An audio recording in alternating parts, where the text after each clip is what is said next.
की मोहम्मद से वफा तूने, की मोहम्मद से वफा तूने तो हम तेरे हैं, ये जहां जी है क्या लहू कलम तेरे हैं। नात शरीफ मकबूल सल्लल्लाहु अलैहि वसल्लम की पढ़ने देना है मोहम्मद इब्राहिम सुमरो ओसी मैं सरवना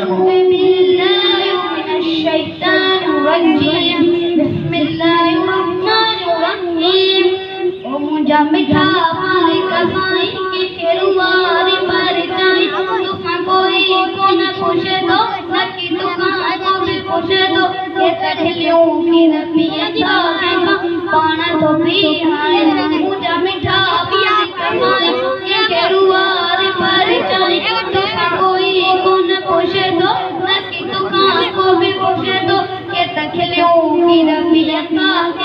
पाना तो भी आए कदे सकते जाके वाली भया बंदी गंदर पाली तो के आई रब जलाली वही जिंदी थी बंदी वाली तुझी आए बेपरवाही तू तो शान बिपिन है तुझी आए बेपरवाही तू तो शान बिपिन है मुझा मिठा मालिक माई ये केरुवारी पर जाई तो कोई को न खुशे तो न की दुकान को भी पूछे तो के तकलियों की रबिया था का पाना तो भी है के तकलियों की रबिया था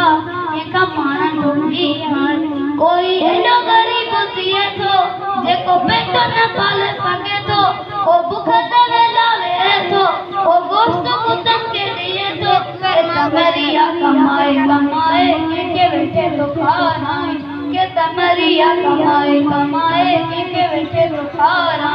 मुझा मिठा मालिक कमाई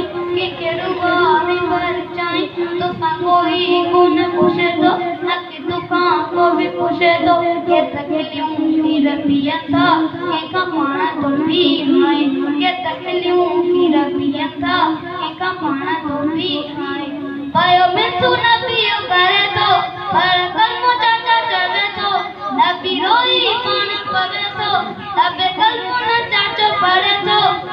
बन्यो जन्नत वालो है चाचो भाई पुजारी मुझा मिठा मालिक कसाई के केरुवारे पर जाई तू कोई को न पूछे तो न की दुकान को भी पूछे तो के तकलियों की रबिया था के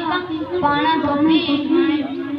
के तकलियों की रबिया था के पाना तो भी है